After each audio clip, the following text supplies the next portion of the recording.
Zacharie, chapitre 2. J'ai levé les yeux et vu 4 cornes.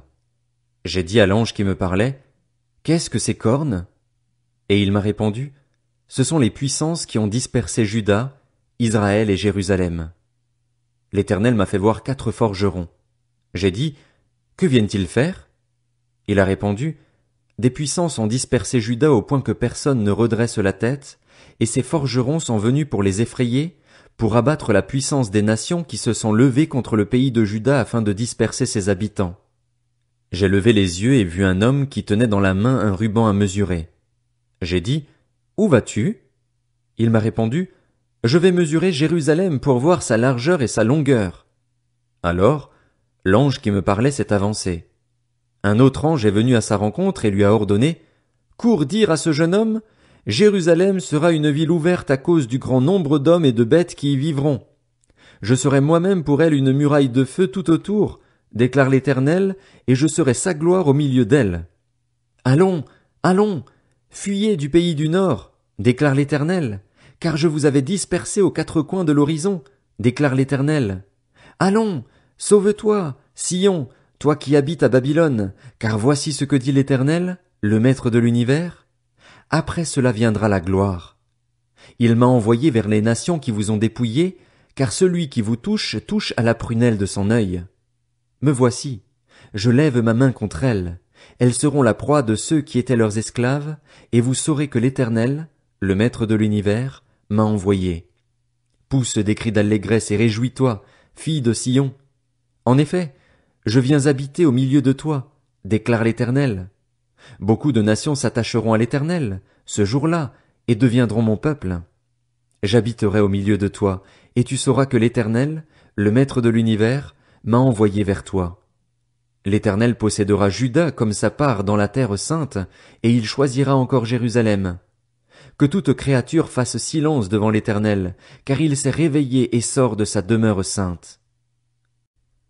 Zacharie, chapitre 3.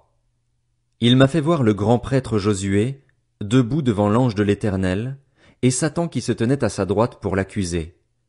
L'Éternel a dit à Satan, Que l'Éternel te réduise au silence, Satan, que l'Éternel te réduise au silence, lui qui a choisi Jérusalem.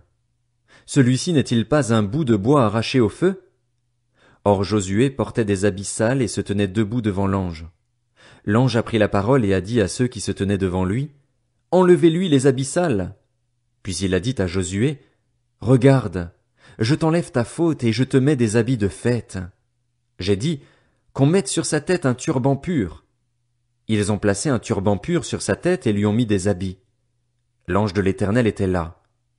L'ange de l'Éternel a fait cette déclaration à Josué. Voici ce que dit l'Éternel, le Maître de l'univers. Si tu marches dans mes voies et si tu respectes mes ordres, tu jugeras ma maison. Tu garderas mes parvis et je te donnerai libre accès parmi ceux qui sont ici. Écoute donc, Josué, grand prêtre, toi et tes compagnons qui sont assis devant toi, car ce sont des hommes qui serviront de signe. Je ferai venir mon serviteur, le germe. En effet, voici la pierre que j'ai placée devant Josué. Il y a 7 yeux sur cette seule pierre. Je graverai moi-même ce qui doit y être gravé, déclare l'Éternel, le Maître de l'univers, et j'enlèverai la faute de ce pays en un jour. Ce jour-là, déclare l'Éternel, le Maître de l'univers, vous vous inviterez les uns les autres au milieu des vignes et des figuiers. Zacharie, chapitre 4.